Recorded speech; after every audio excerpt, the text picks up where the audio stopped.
Class 11 का chapter number 4 हमारा क्या है? Chemical bonding. तो केमिकल बॉन्डिंग में आज हम लोग दोस्त टाइप ऑफ कोवैलेंट बॉन्ड पढ़ेंगे।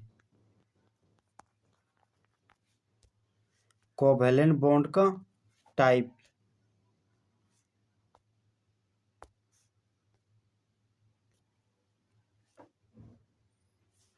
कोवैलेंट बॉन्ड का क्या है? प्रकार। जिस तरह मेरे क्लास के दो कंपोनेंट बॉयज एंड गर्ल्स, उसी तरह कोवैलेंट बॉन्ड के भी क्या है? दो कंपोनेंट। एक क्या है? इलेक्ट्रॉन के संख्या के साझा करने के आधार पर कोवैलेंट बॉन्ड तीन प्रकार के हैं। एक हमारा क्या है? Single bond. दूसरा कोवैलेंट बॉन्ड है डबल बॉन्ड। तीसरा कोवैलेंट बॉन्ड हमारा क्या है? Triple bond. और दूसरा क्या हमारा? On the basis of nature. On the basis of nature. Nature के आधार पर कोवैलेंट बॉन्ड कितने? दो प्रकार के। पहला हमारा क्या? Polar covalent bond. और दूसरा हमारा क्या? Non polar covalent bond. Single covalent bond type 1। जब दो आइटम्स एक इलेक्ट्रॉन का साझा करता है तब उस समय जो सिंगल कोवैलेंट बॉन्ड का फॉर्मेशन होता है उसे क्या बोलते हैं? Single covalent bond. एग्जाम्पल क्या? हाइड्रोजन और हाइड्रोजन क्लोराइड। हाइड्रोजन का एटॉमिक नंबर 1 हो गया। फर्स्ट सेल में कितना है? 1 इलेक्ट्रॉन। ये हमारे क्या है? फर्स्ट सेल हमारा लास्ट सेल है, तो ये इसको क्या बोलते हैं? Valence shell. और वैलेंस सेल में रहने वाले इलेक्ट्रॉन क्या बोलते हैं? Valence electron. सेकंड एग्जांपल है हमारा hydrogen chloride. Hydrogen covalent bond non metal और नॉन मेटल के बीच बनता था। हाइड्रोजन भी नॉन मेटल, हमारा क्लोरीन भी क्या है? Non metal. तो हाइड्रोजन मॉलिक्यूल में पहले देखिए, हाइड्रोजन क्या कि एक इलेक्ट्रॉन को शेयर किया। ये भी हाइड्रोजन एक इलेक्ट्रॉन को शेयर किया और इन दोनों हाइड्रोजन अपना चाह रहा है कि मेरा ड्यूप्लेट कंप्लीट हो जाए। ये भी हाइड्रोजन चाह रहा है कि हम अपना ड्यूप्लेट कंप्लीट कर लें और हम हीलियम के जैसा बन लें, क्योंकि हीलियम क्या है? एक तरह का इनर्ट गैस है और हीलियम क्या होता है? अस्टेबल, क्योंकि इसका क्या है? ड्यूप्लेट कंप्लीट है। सेकेंड एग्जाम्पल है हमारा हाइड्रोजन क्लोराइड। हाइड्रोजन का एटॉमिक नंबर 1 हो गया, तो लास्ट सेल हमारा क्या है? First shell. तो इसी क्या बोलते हैं? Valence shell. और वैलेंस सेल में आने वाला इलेक्ट्रॉन क्या हो गया? Valence electron. अब क्लोरीन का एटॉमिक नंबर 17 हो गया। फर्स्ट सेल में 2 इलेक्ट्रॉन, सेकंड सेल में 8 इलेक्ट्रॉन और थर्ड सेल में 7 इलेक्ट्रॉन। ये हमारा जो थर्ड सेल वही हमारा क्या? Last cell. लास्ट सेल को क्या बोलते हैं? Valence shell. और वैलेंस सेल में रहने वाले इलेक्ट्रॉन को क्या बोलते हैं? Valence electron. हाइड्रोजन और क्लोरीन का आइटम है, इसका बाहरी कक्षम क्या है? एक इलेक्ट्रॉन। तो ये हाइड्रोजन एक इलेक्ट्रॉन को शेयर। क्लोरीन का बाहरी कक्षम क्या है? 7 इलेक्ट्रॉन। तो ये एक इलेक्ट्रॉन को शेयर किया और अनशेयर्ड इलेक्ट्रॉन कितना है इसके पास? 6। अब देखिए हाइड्रोजन अपना ड्यूप्लेट कंप्लीट कर लिया और क्लोरीन अपना ऑक्टेट कंप्लीट कर लिया। तो हाइड्रोजन और क्लोरीन एक एक इलेक्ट्रॉन का साझा कर रहा है, इसलिए हाइड्रोजन और क्लोरीन के बीच बनने वाला बॉन्ड क्या है? Single covalent bond.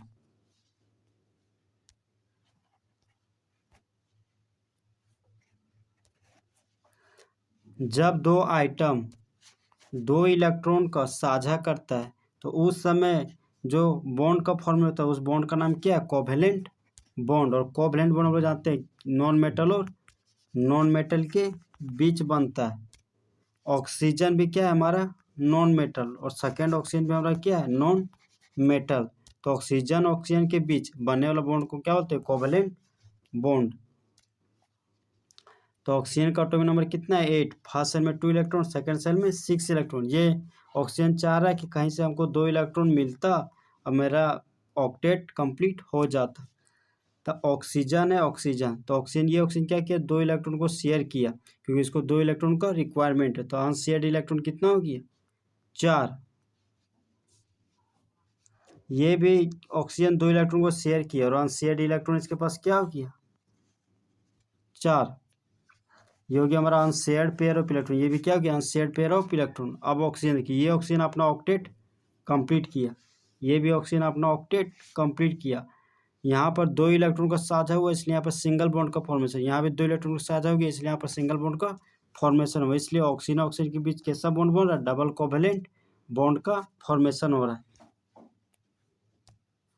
Triple covalent bond, जब दो आइटम्स 3 इलेक्ट्रॉन का साझा करता तो उस समय जो बॉन्ड का फॉर्मेशन करता उस बॉन्ड का नाम क्या है? Triple covalent bond. एग्जाम्पल के रूप में क्या लिया? नाइट्रोजन मॉलिक्यूल, जो दो सेम आइटम से बना हुआ, दो सेम आइटम से बना हुआ है, तो नाइट्रोजन को क्या बोलते हैं? होमोटोमिक मॉलिक्यूल। नाइट्रोजन का एटॉमिक नंबर 7 है, फर्स्ट सेल में 2 इलेक्ट्रॉन, सेकंड सेल में 5 इलेक्ट्रॉन। नाइट्रोजन को ऑक्टेट कंप्लीट करने के लिए 3 इलेक्ट्रॉन का रिक्वायरमेंट है।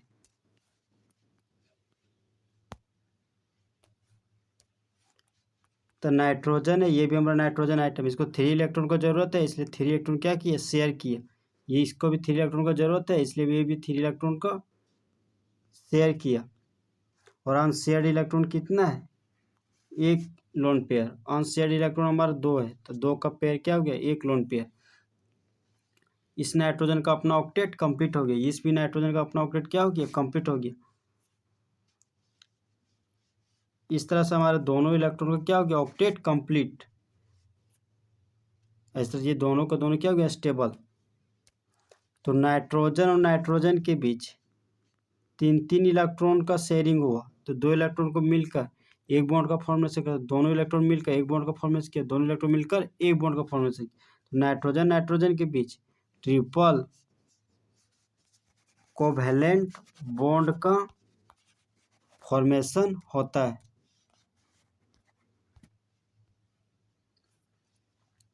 पोलर कोवैलेंट बॉन्ड, दो आइटम के बीच अलग अलग इलेक्ट्रोनेगेटिविटी का डिफरेंस हो तो उस समय जो बॉन्ड का फॉर्मेशन होता है उस बॉन्ड का नाम क्या है? Polar covalent bond.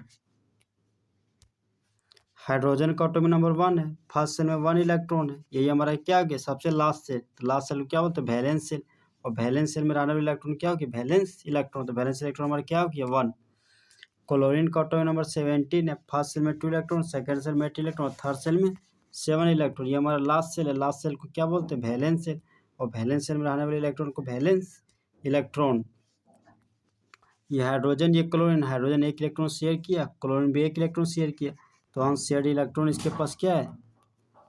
6 इलेक्ट्रॉन। क्या? Unshared electron. पेयर बोले तो 3 लोन पेयर। हाइड्रोजन अपना ड्यूप्लेट कंप्लीट किया और क्लोरीन अपने क्या किया? ऑक्टेट कंप्लीट कर लिया। इस तरह हाइड्रोजन का ड्यूप्लेट कंप्लीट हो गया, हीलियम कॉन्फ़िगरेशन अचीव कर लिया। क्लोरीन का ऑक्टेट कंप्लीट हो गया, ये भी क्या हो गया? स्टेबल।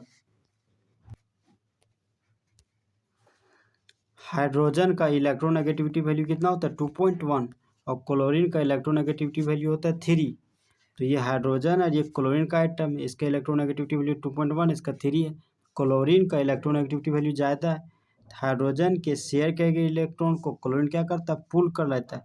तो पुल करने की वजह से क्लोरीन के मुंडी पर पार्शियल नेगेटिव चार्ज डेवलप हो गया और हाइड्रोजन के मुंडी पर partial positive charge. Non polar covalent bond, दो आइटम के बीच का जो इलेक्ट्रोनेगेटिविटी का डिफरेंस वो क्या हो? सेम हो, तो उस समय जो कोवैलेंट बॉन्ड का फॉर्मेशन होता है उसको क्या बोलते हैं? Non polar covalent bond. तो हाइड्रोजन आइटम है, ये हमारा क्या? हाइड्रोजन मॉलिक्यूल है और दोनों के दोनों आइटम सेम है, इसीलिए इसको क्या बोलते हैं? होमोटोमिक मॉलिक्यूल।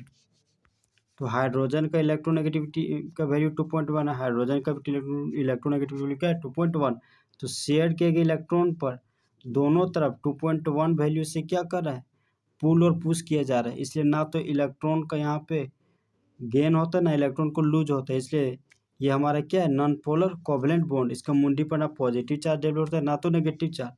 अब क्लोरीन को देखिए, क्लोरीन का इलेक्ट्रोनेगेटिविटी 3 होता है, ये भी क्लोरीन का इलेक्ट्रोनेगेटिविटी 3 होता है।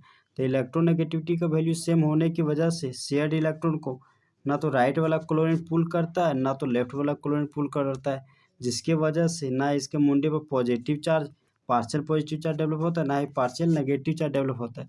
इसलिए हाइड्रोजन मॉलिक्यूल और क्लोरीन मॉलिक्यूल हमारा क्या है? Non polar covalent bond.